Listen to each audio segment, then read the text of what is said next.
Okay, well, we've discussed why the carbonyl of an aldehyde and a ketone is electrophilic based off of both resonance effects and inductive effects. And now we're going to take a look at the specific types of nucleophiles, and we're going to start with oxygen nucleophiles reacting with a carbonyl. So it says here that in the presence of water, a ketone or an aldehyde is in equilibrium with a hydrate. And in fact, a hydrate is a brand new functional group that you need to know.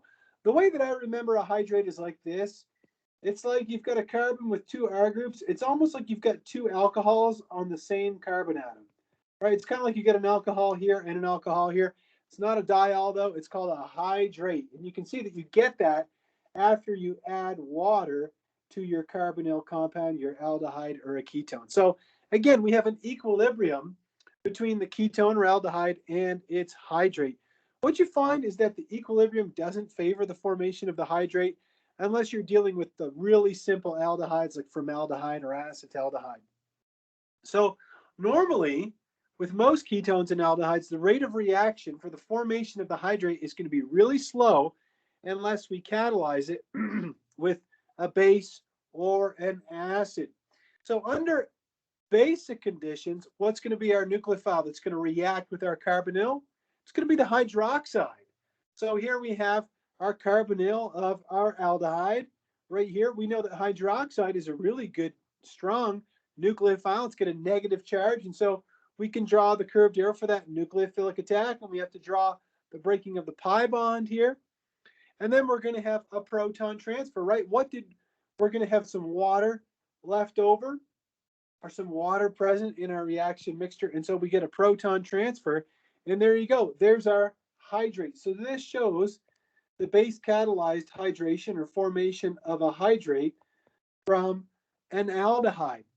What about acid catalyzed? Well, under acid catalyzed conditions where we form our hydrate, you can see that it's a little bit different. The first step is actually a proton transfer to form this oxonium. Why do we need to do that? Because we need to do that in order to render the carbon electrophilic enough that it can be attacked by a water molecule, right? So we do the proton transfer, we form the oxonium, we get water coming in, we do our nucleophilic attack, and then we do another proton transfer, which regenerates hydronium. Okay, it just recycles it over, and then we produce our hydrate. But the bottom line is that whether we were forming the hydrate under acidic conditions or basic conditions, we saw that we have to use either acid or base to promote this reaction in order to get it to go forward. Well, we're going to look at a lot of different mechanisms and reactions where we have oxygen nucleophiles and we use our carbonyl as an electrophile.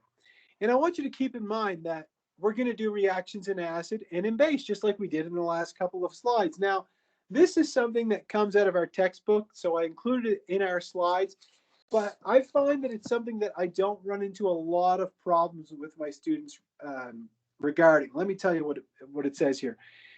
All he's saying here is that when you're drawing mechanisms, and you're going to draw plenty of mechanisms if you do all the suggested practice, when you're in acidic conditions, you want to make sure to never form any intermediate that is a strong base. Okay, so whenever you're in acid conditions, you avoid making any strong bases.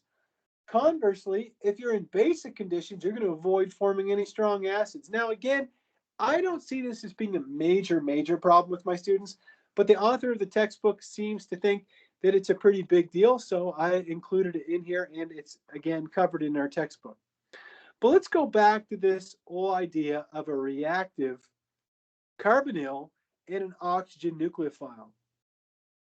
Instead of water and forming a hydrate, what about using an alcohol? What would happen if we used an alcohol as a nucleophile under acidic conditions, where, of course, first we would protonate the carbonyl to form the oxonium, which renders it more electrophilic? Well, what you see in this case, instead of forming a hydrate, is that you form what's called an acetal. And the acetal is kind of like you have two ethers on the same carbon, right? You have an ether here, and then you have another ether here. Keep in mind that in order to balance this reaction out, not only do you form the acetal, but you also release water. And the reason why the water is so significant is because we're going to look at acetal formation, and then we're also going to look at the hydrolysis of an acetal, and water is going to play an important role in which way we're doing the reaction, whether it's the formation of the acetal or the hydrolysis of the acetal. Well, our book loves to get down into the nitty-gritty like any organic chemistry textbook. And if you're wondering what the H plus in the square brackets means, remember this means a catalyst, so a catalyst or a catalytic amount of acid. What types of acids do we use as acid catalysts? Well, a very common acid catalyst to use is sulfuric acid, right? That's an acid you've seen a zillion times ever since you started studying general chemistry. Another one is paratoluene sulfonic acid, which we sometimes call tosic acid, which is a much shorter way of saying it, tosic acid. And we love to use this acronym here, TSOH, and the S is lowercase s. So under acidic conditions, whether we're using toluene sulfonic acid or paratoluene sulfonic acid or tosic acid, whatever you want to call it. Another one is PTSA. We call it paratoluene sulfonic acid.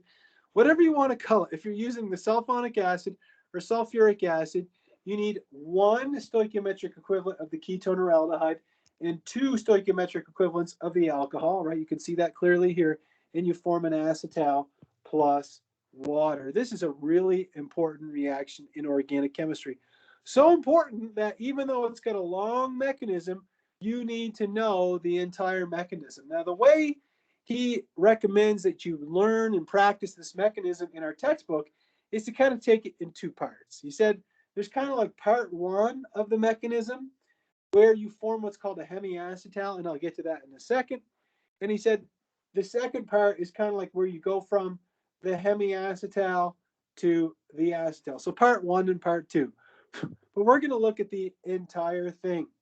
Before we do, I want to cover the functional group, a hemiacetal. I'll just write it down up here.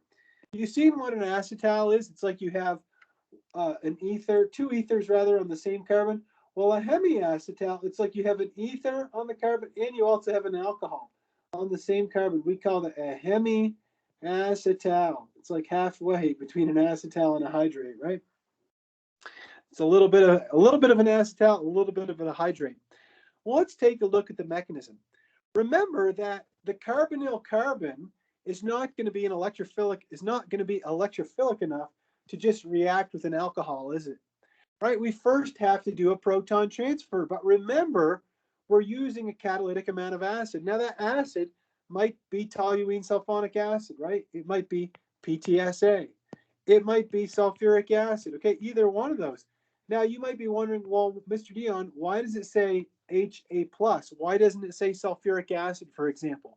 Because you should know that if you have the alcohol, okay, ROH, in the presence of sulfuric acid, the equilibrium is going to lie hard to the side of the protonated alcohol, okay, plus the conjugate base of sulfuric acid, right? Because the pK of this is going to be like -2, whereas the pK of this is like -9. And so that's why we show HA+ as being the acid, because this is going to be present in a larger amount. So it's probably the protonated alcohol, which is going to do the proton transfer to make the oxonium, which is now really electrophilic. Now that it's electrophilic enough, the alcohol can come in and attack, right? This is really reactive now. Okay, so our alcohol comes in, and we end up forming this intermediate oxonium over here.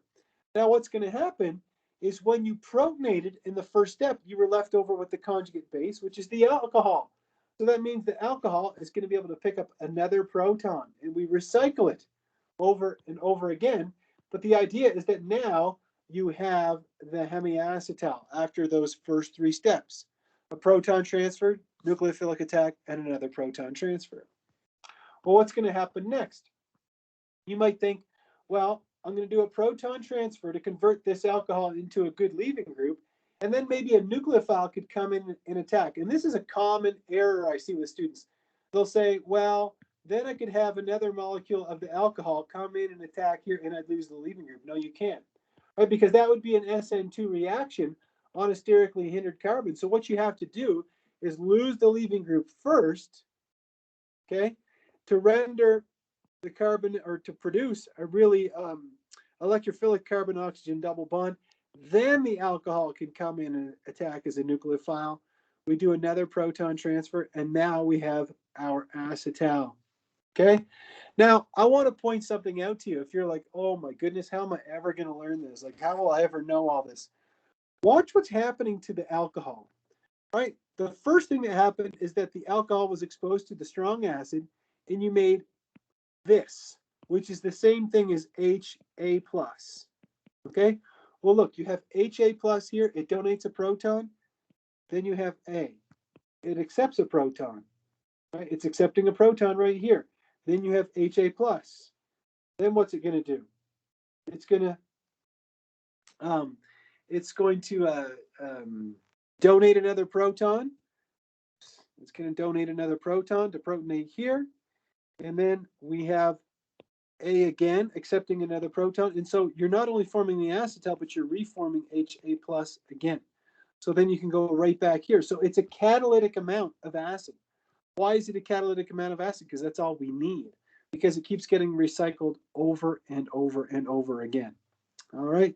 Now, this is one of those things where I could sit here and talk, about it to you for the next 4 days, but it's not going to be that helpful until you practice it yourself. And so we're going to take a look at a practice problem in a few minutes wherein we attempt the mechanism for acetal formation. Let's move on, though, and talk a little bit more about the whole concept of an acetal formation, because when you form the acetal, you actually produce water, right? And we saw that right from the beginning. You end up producing water, and for a simple aldehyde, the acetal is going to be favored at equilibrium. Okay, that's cool. But what if you have a ketone and you want to make an acetal? Well, in that case, the acetal is not favored. So how would you drive the reaction forward? How would you do that? You can take advantage of Le Chatelier's principle in a special distillation technique called a Dean-Stark trap. And you'd have to Google this. I do it sometimes with my students, but since I'm on Teams, I'm not going to do it. It's called the Dean-Stark apparatus is the proper name. Okay, and you can Google that if you want. But what the Dean-Stark apparatus is it's a way to remove water from the reaction mixture. And based on Le Chatelier's principle, that will drive the reaction forward. So removal of the water using the Dean-Stark apparatus. Well, what if we used a diol instead of two equivalents of an alcohol, right? Instead of using 2 times the same alcohol, what if we had a diol? It's got 2 hydroxyls in it, right? You've got ROH here and ROH there in the same molecule.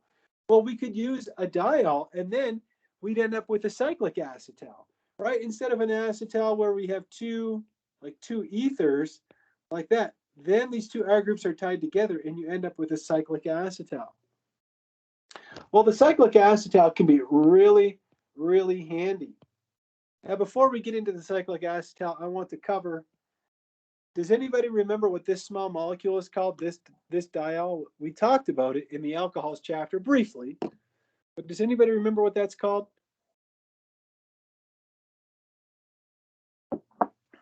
And it's not a trick question.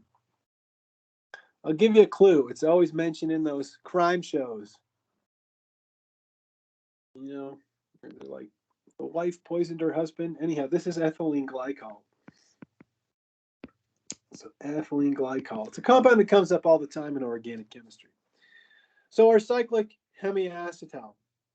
Well, the reason why the formation of an acetal is so cool is that you can make the acetal using ethylene glycol, a catalytic amount of acid, removing water using the special technique, the Dean-Stark apparatus, which again, you can take your time and Google, but you can also convert it back into the ketone.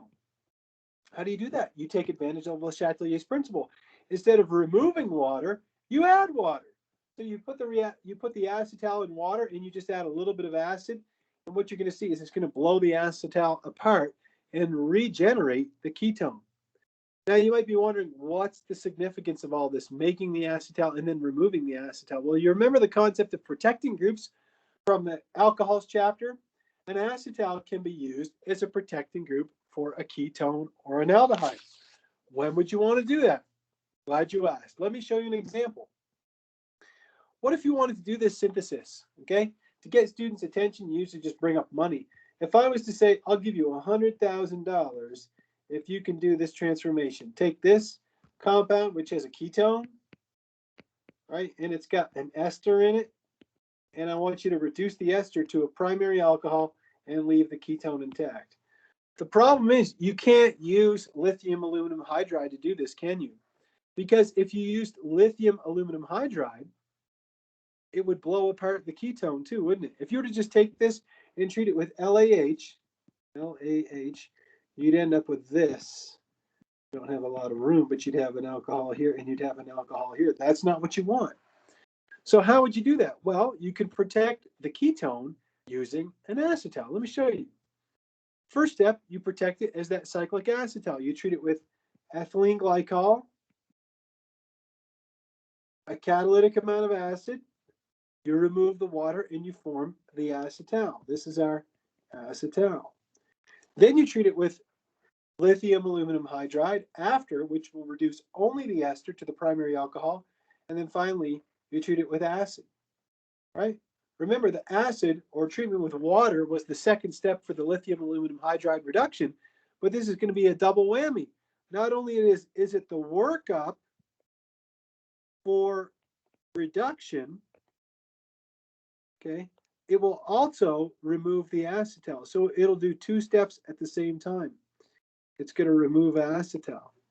Kind of cool, huh? So in 3 steps, you can reduce the ester with the protected ketone, and then you deprotect in the same step. So deprotection is occurring here too. Anyhow, kind of a cool synthesis. Let's talk a little bit more about hemiacetals because they will come up from time to time in organic chemistry.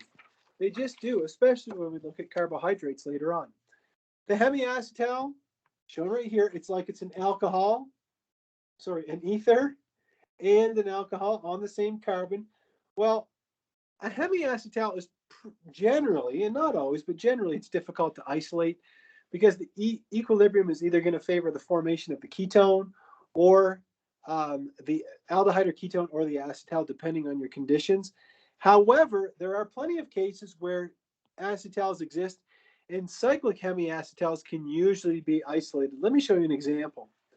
Let's say you had this compound here where you have a carbonyl and you have the alcohol in the same molecule, right? So if you put that in a catalytic amount of acid, you're going to protonate this. So you have the electrophile and you have the nucleophile in the same reaction mixture. So what's going to happen is a lone pair is going to do a nucleophilic attack right there, and you're going to end up forming a 6-membered ring after a proton transfer.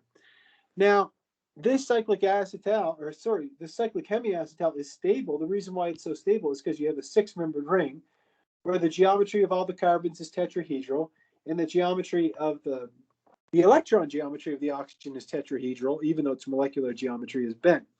But cyclic hemiacetals are most important in carbohydrate chemistry because I know you're all used to seeing glucose probably written in this open chain form or in a Fisher projection. But later on in this class, when we do the carbohydrates chapter, we're going to look at all kinds of, carbohydrates that are in the cyclic hemiacetal form here. And you can see that this carbon that I'm writing in blue, you can see how it has the oxygen and the carbon. So it's got an ether over here and it has a hydroxyl here. So it is a hemiacetal. It's also got a proton that I'm leaving out. But there we go. Well, that's a lot of information about oxygen nucleophiles, and I want to try drawing a mechanism for the following transformation. So we're taking cyclopentanone, so this is cyclopentanone, and then we're going to treat that with sulfuric acid and excess methanol, and we're going to convert it into the acetal. So remember, and again, I don't have a lot of space here, but remember, if we have methanol and sulfuric acid, right, you have methanol plus sulfuric acid. What are you mostly going to have in solution? You're mostly going to have the protonated alcohol, which is going to be your acid, plus the conjugate base of sulfuric acid. So who's going to do the protonation in the first step? Right? When I draw the first step, it's actually going to be the protonated methanol, which is going to behave as my acid. I'll put in my lone pair. So let's do the protonation. We're going to do the proton transfer. Okay, like that. Don't have a lot of space. I'm trying to write small here. So I can squeeze everything in. And we're going to end up with our protonated carbonyl, which is super duper electrophilic. Well, what did we produce right here? After the protonated methanol lost its proton, we have methanol. Well, methanol can act as a nucleophile now that we have a really powerful electrophile. So let's draw what's going to happen. We're going to take a molecule of methanol. It's going to act as a nucleophile, and it's going to do a nucleophilic attack just like this. Now let's draw what is going to result. We're going to have our 5-membered ring. Now we're going to have a hydroxyl over here. We're going to have our oxygen with a hydrogen and a methyl group. One lone pair, thus it'll have a positive charge, like that.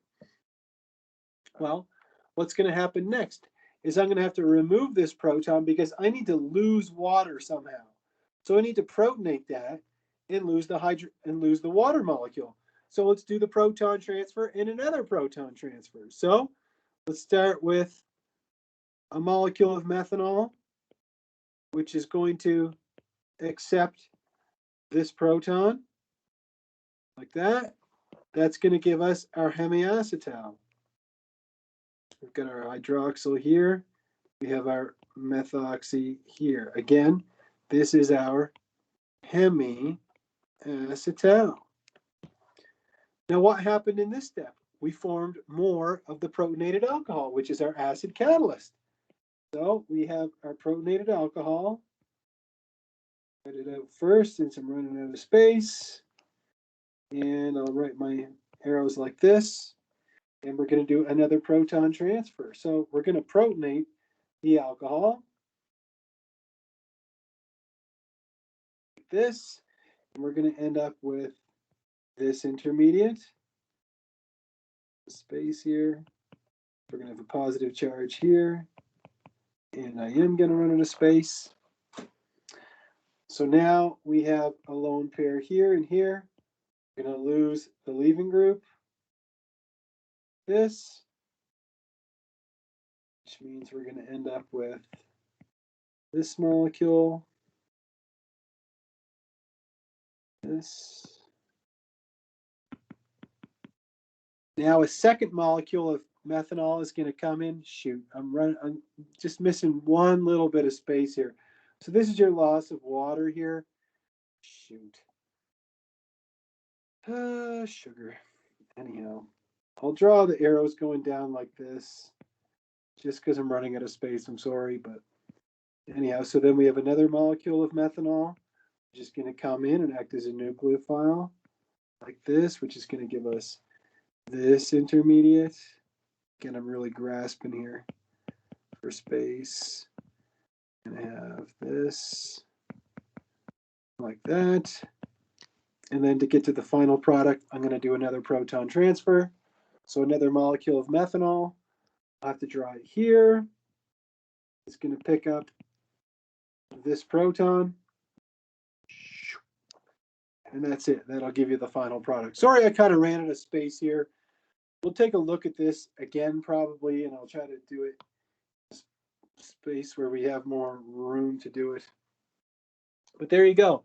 That is the acetal formation.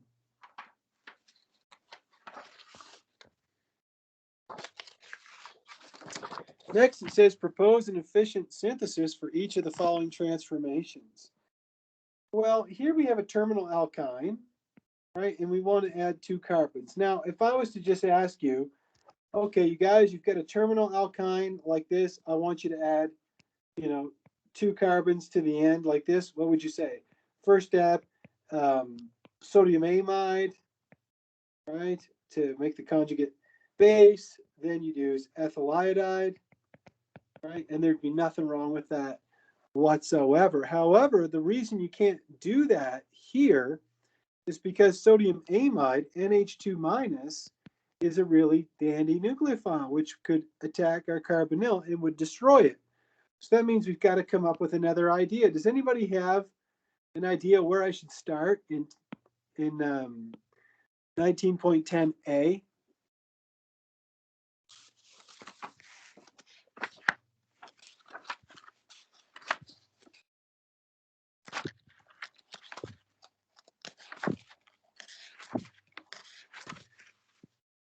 Does anybody have an idea where to start in 19.10a? What they're going for here, where I would start? Yeah, I want to put a protecting group, don't I? Absolutely, 100%. Right, I want to protect this first. Right, if I take this molecule, let me redraw it. I'm going to take this molecule like that, and I want to treat it with ethylene glycol, a catalytic amount of acid, and I want to remove water like that. Let me move over to a blank page. I don't have enough space here. So let's go back here to this one. Okay, so we're doing 19.10, and we're looking at A.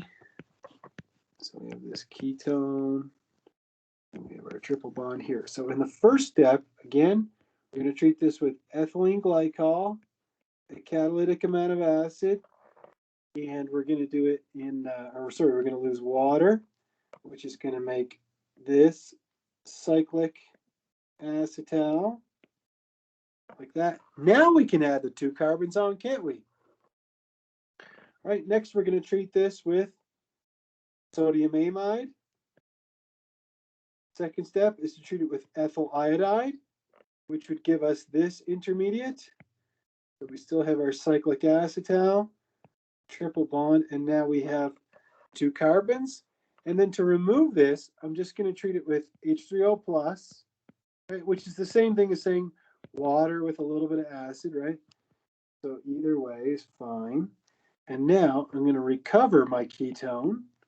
I'm going to have my triple bond and my ethyl group, like that. Let's take a look at 19.10b. In B, I have a bifunctional compound. I've got a ketone and I've got an ester, all in the same compound. And I want to make this compound where my ketone is intact, and I have a tertiary alcohol with 2 phenyl groups here.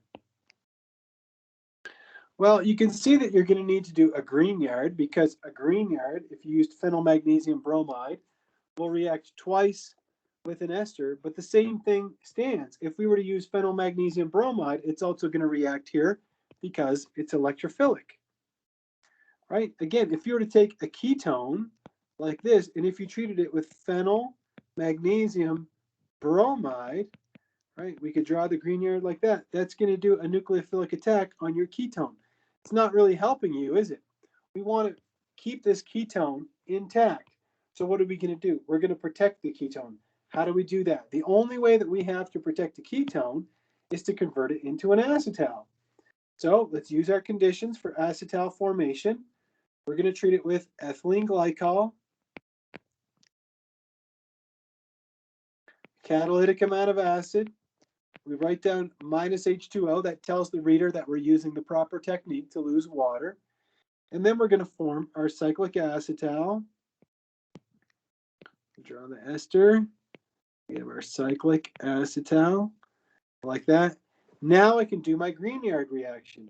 I want to use excess phenyl magnesium bromide in the first step, followed by water in the second step. But remember, I told you this earlier on, you may not remember, but I told you that in the new edition of the textbook, instead of using water for the workup of a Grignard, they actually use hydronium, which is more correct. But what happens if we treat this with hydronium as well? It's going to convert it directly to the ketone, because it's going to blow apart or destroy the cyclic acetal. All right, there we go. So that's 19.10. A and B.